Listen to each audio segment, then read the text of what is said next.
What's up, guys? My name is Jenny Hammond. Thank you so much for coming to hang out with me for a little while today. It's nice to have some company, being it gets a little lonely with social distancing and all. Well, I actually take that back. Honestly, I'm not really lonely at all since I'm now sharing an office with my husband who needs a lot of technical help. I've got two dogs and two cats here constantly vying for my attention, not to mention the three kids with nonstop homework questions. I'm sure you guys can all relate one way or another, right?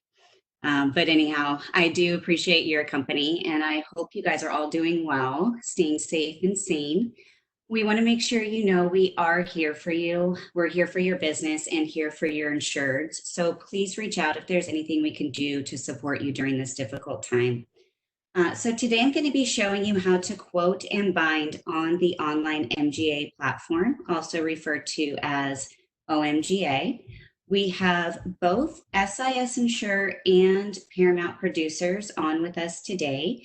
Just so you guys are aware, we are all part of the ISC family, and the platform I'm going to be in for this demo is going to show SIS Insure. The platform is the same, and you all have access to the contractor programs I will be going over today. A few housekeeping items. I have you all muted. So if you have any questions, normally I would have you enter them into the chat. But because we have a large amount of you attending today, I may not be able to get to all those questions. So if you don't mind, please email me your questions and I'll be sure to get back to you on those. My email address is here, jennifert@sisinsure.com. So in this demo, I'm going to show you how to quote and bind a general liability policy. I will also be showing you our free e-sign feature that allows you and your insured to electronically sign policy documents, no matter how far away from each other you may be, especially during this social distancing time. Not only is it convenient for that reason, but it also cuts your bind time in half.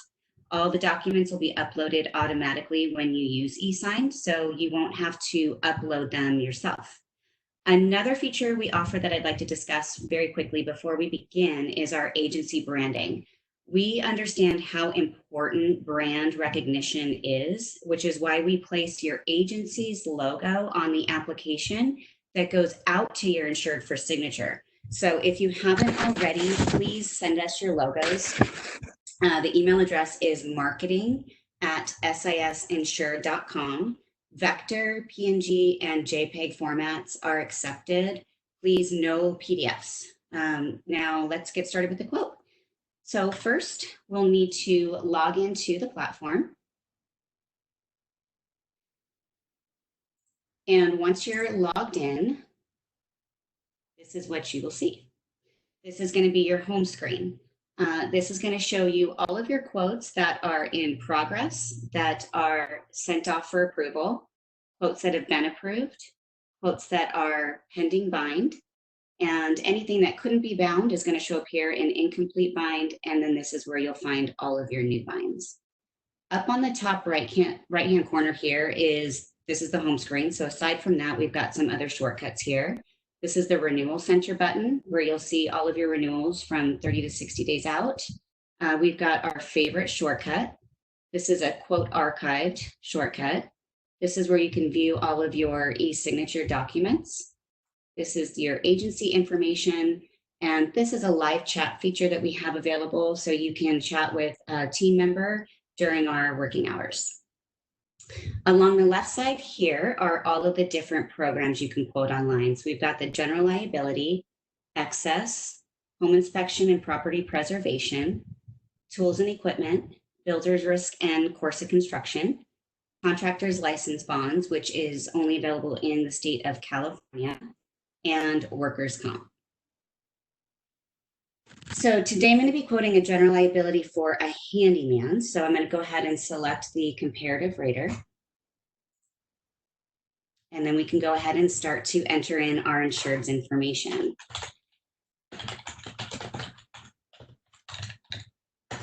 We'll enter in the total gross receipts for the next 12 months and estimated subcosts, number of employees, I'm going to put 0, but if I were to enter in any number here, then we will have a range of payroll that we can select from.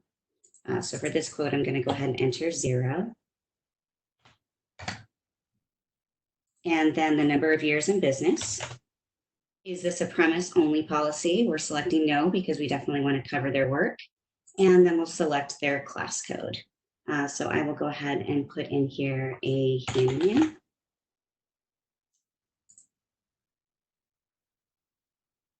So now you'll see here we have some premiums that start to populate. These different boxes down here in orange represent our risk retention policy, and the boxes in blue represent our A-rated carriers. So the two different options in orange are obviously going to be a manuscripted occurrence form or claims made, and then you have the same two options here under the A-rated. Now you'll see it says small a and PCA. So if we were to change this to say a roofer, the system is going to make an automatic underwriting determination for you to let you know that this is going to now go into the large program. So based off of the class code and the size of the contractor will determine whether or not they're in the small program or the large program.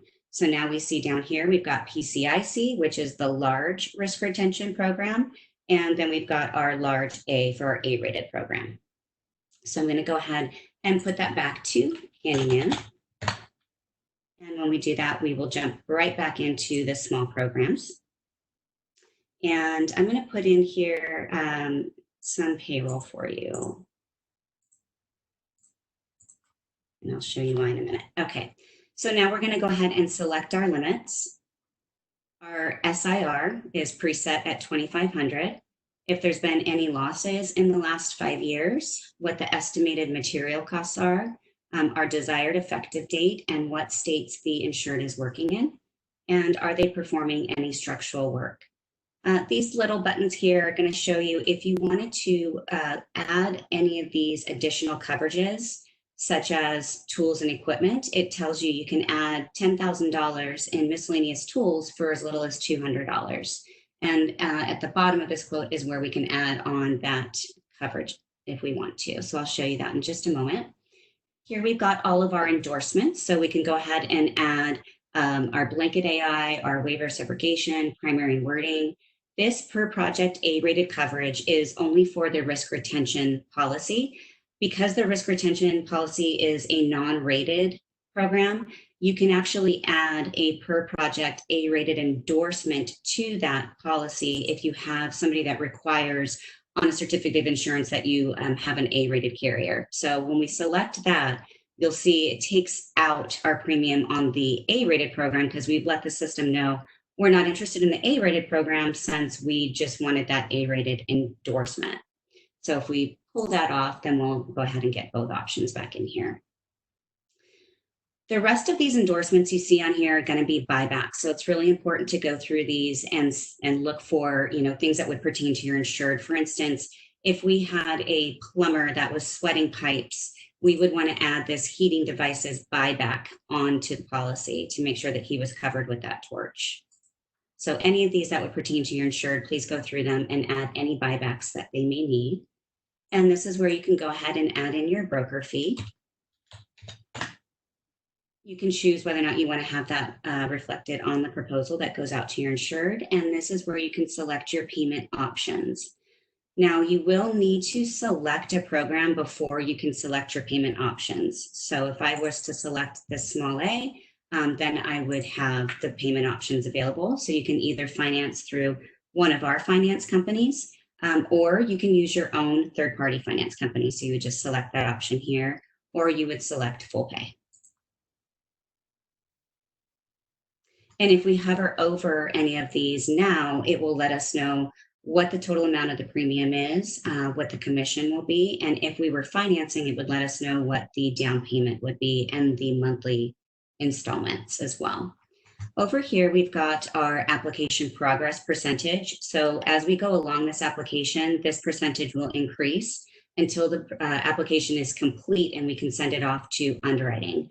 If you're going through the application and you think that you have filled out all the information necessary and you can't figure out why you're not at 100% yet, you can click on this percentage circle and it will highlight in red the items that are missing in order for you to send it off to bind.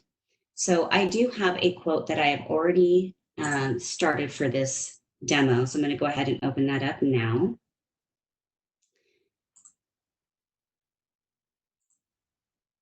And then we'll go through the rest of this. So as you can see, I'm at 99% of the application progress.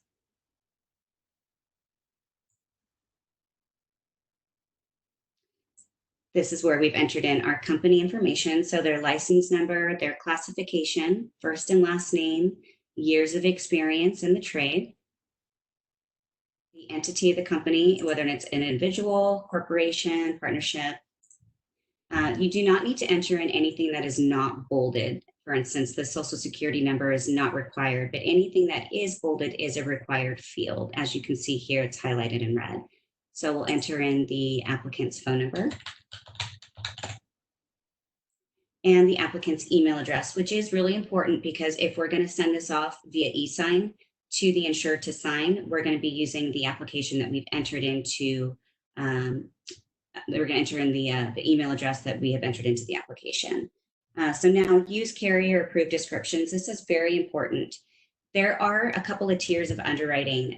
If the application meets the first tier of underwriting, it can be automatically approved by the system.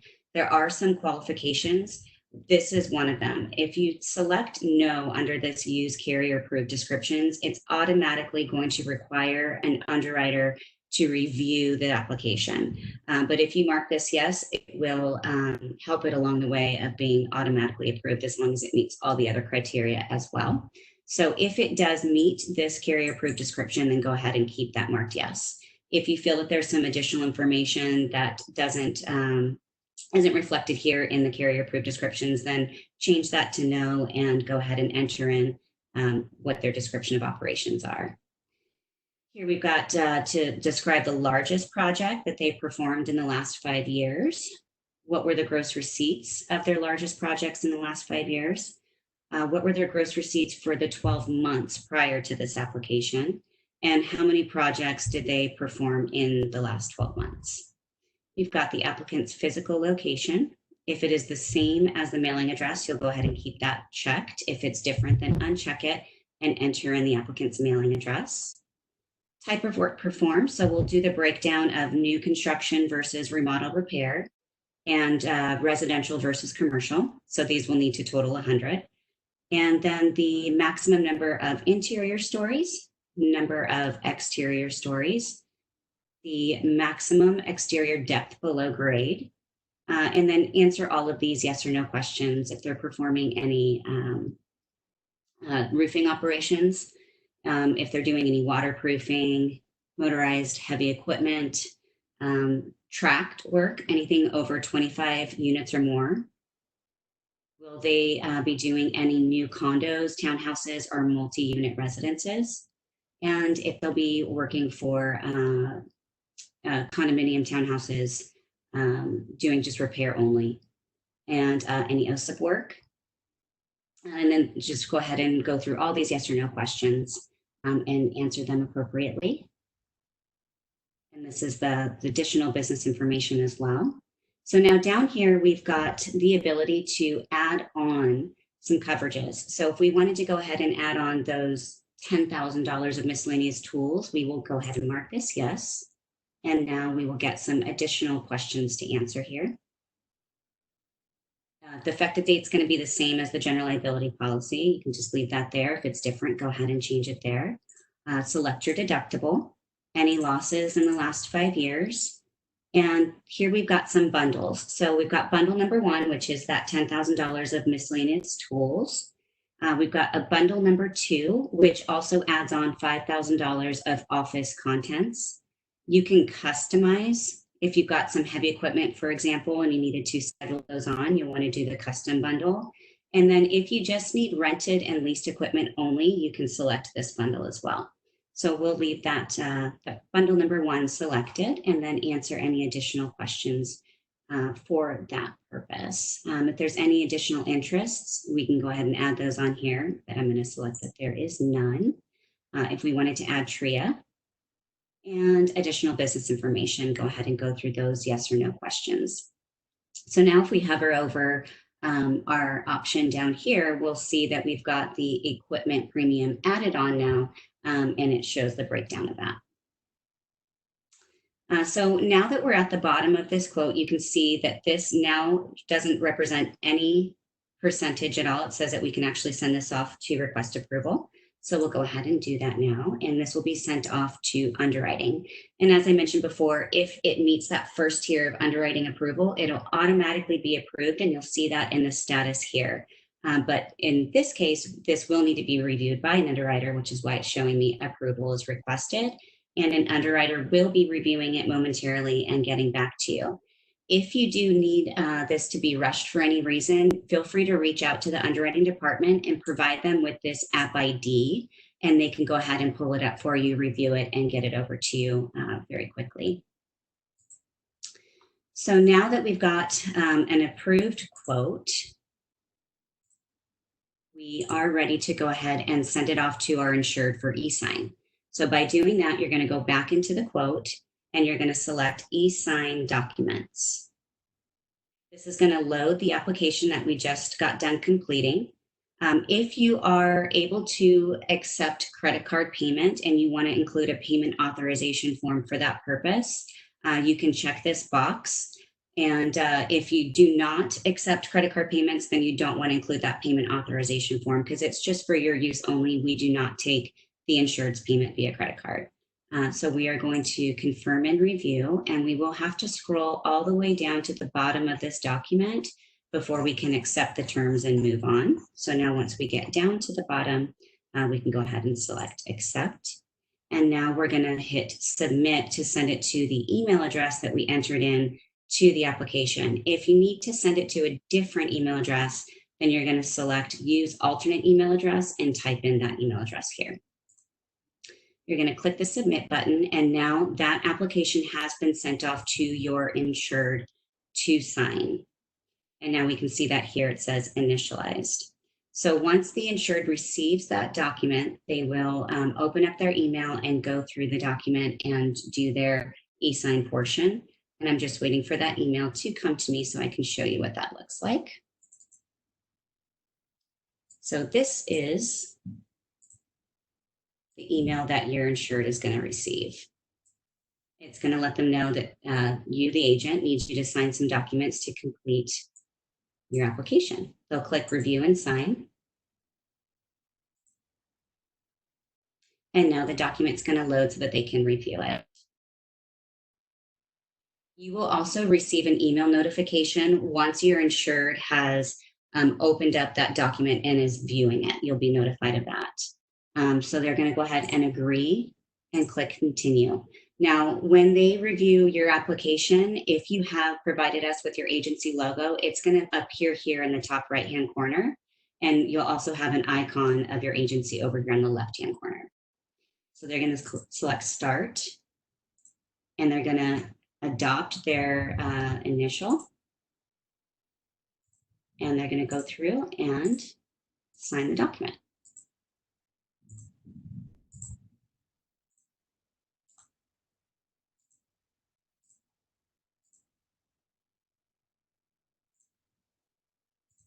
Initials and sign, and then anywhere where there is a red text box, that is a required field, so they will need to type in some information there.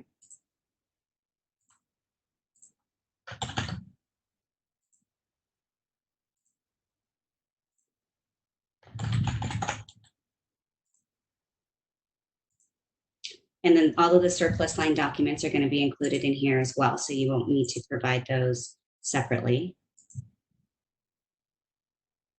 Their no loss warranty letter, and then they'll click finish. So once they have completed their signing, you'll be notified again that they are completed with their DocuSign process, and then it will be your turn to go in and countersign those documents. I'm going to go ahead and refresh this. And now you can see under the status, it says signed. So now it's your turn to go ahead and go in and countersign. So we'll do the same process that they just did. We'll open up the document, agree to the terms, click continue.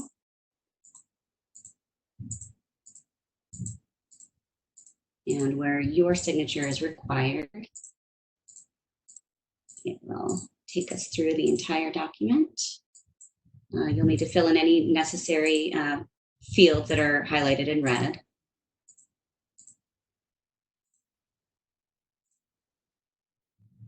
And we'll just enter in some information here.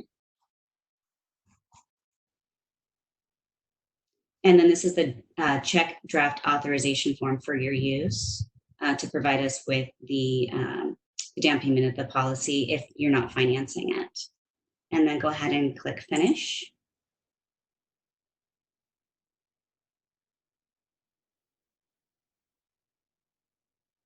So now we have all of our documents uploaded. So I'm going to go ahead and refresh this.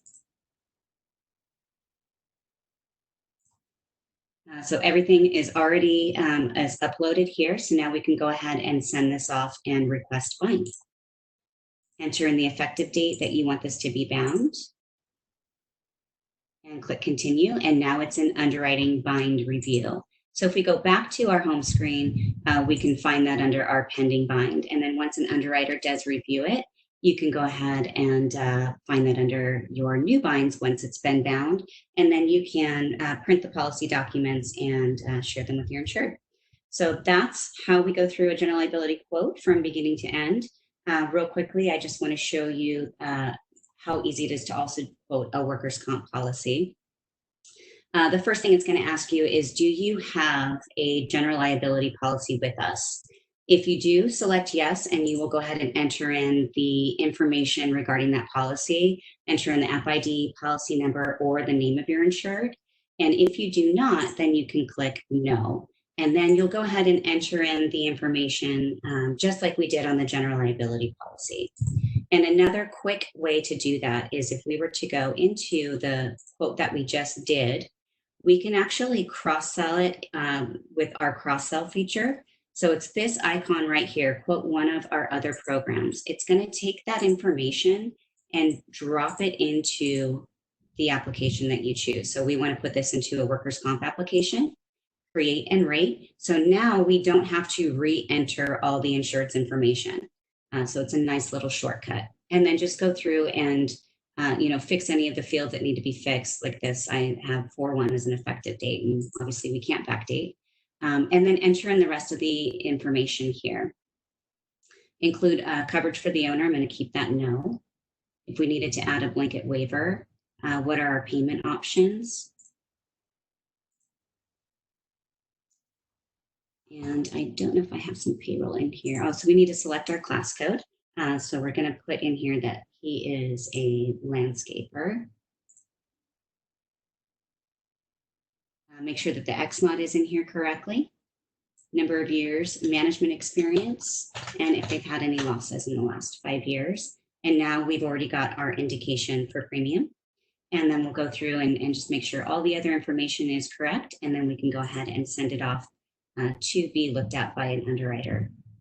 Again, if there's any missing fields, the system's going to notify you of that and highlight it in red for you. So you can go ahead and finish entering that information and send it off once it's complete. So that is how we quote on the online platform. So the other thing I want to show you today is something on our wholesale side that you have access to. It's called AU Gold, and you can access it by going directly onto their website, which is augold.net. You can also access it from our website. So I'm going to go ahead and show you that real quick since we've got a little bit of time here. If you go to products, select business package. And if you come down to the bottom here, all of these different programs is what AU Gold offers. So we've got special events, kiosks, not liquor, or the liquor liability is not with AU Gold. We've got professional liability, property and jail, and vacant property. So I'm going to quote a professional liability policy with AU Gold. Select quote now, and this is going to take you to the AU Gold online rater. You'll enter in your credentials. Now you will need a login here. So if you don't have one, please reach out to us. Reach out to the marketing team and they can get you set up with that. Their email address is marketing@sisinsure.com. And we'll go ahead and log in here. And now we can select a product that we want to quote. And here are all the different programs that we can quote with AU Gold. So I'm going to select professional liability. And here's all the different professions. They have over 1,000 different professions, but these are the categories that you'll find them under. And we can actually quote a contractor's professional liability here. So we'll enter in the gross receipts for our contractor. And what is their class? So we'll go ahead and select it from here.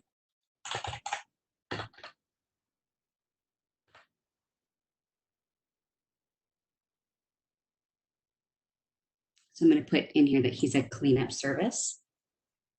And then does their business involve any of the following industries? If you are answering yes to any of these, it's going to be an automatic decline. So make sure that none of these apply to them before you continue.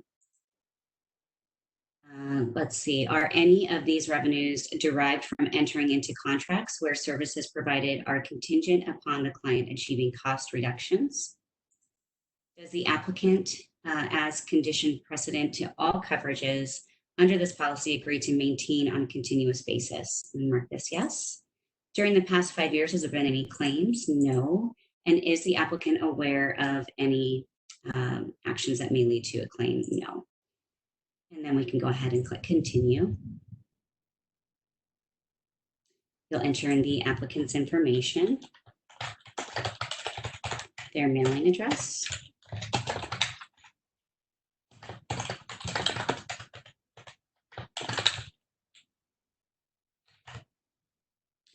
and they're in California, 2010, and what the desired effective date's going to be, and click continue. Do they need cyber coverage? If they do, mark that yes, and that will be added. If not, select no. And this is just letting us know that they cannot write the general liability for this type of insured, which is fine because we're just looking for professional liability with this quote. And then we can go ahead and fill out the rest of the information, what type of limits we want. The deductible starts at 0, that's standard. And then we've got some premium in here already. So we've got our total amount is going to be $1,032. And then we'll go ahead and click continue. And then we can submit it off to underwriting. So it just lets you know that if you need a copy of the application, go ahead and print that over here before you submit it off to underwriting. Once you get notification back from the underwriter that the account has been approved and you are sending over a request to bind, it'll all be via email. You'll get an email from the underwriter on this one and you'll respond back to them with the bind order, or you can go back into the quote and you can upload the documents by doing add an attachment, and then you can submit it off to be bound on the website. So that's pretty easy. I'm going to go back to our website here and just show you a couple new features that we've just added that I want to make sure you're aware of. We've got a blog that is now live, so any updates we've got, you can go ahead and check them out on our blog. We also have an email newsletter, so if you are not subscribed to that, please go onto our website so that you can stay up to date with all of our latest and greatest. We also have some big news to tell you about. We have just expanded our workers' comp market by adding several carriers such as AmTrust, ICW, Markel, Pi, and Employers. We'll be sending out an email with more information on Thursday, so make sure you're subscribed to receive our email newsletter. And then also under resources, we've got an SIS on demand where we are adding on some demo videos for you. So if you need any additional training, feel free to check that out and look at those. So that concludes today's webinar. Again, if you have any questions, you can email them to me directly, jenniferh@sisinsure.com. You can also reach out to our marketing department for help with your logins or for more information about our programs. Again, that email address is marketing@sisinsure.com. I want to thank you all again for joining me today. We really do appreciate you guys. Please take care and stay safe.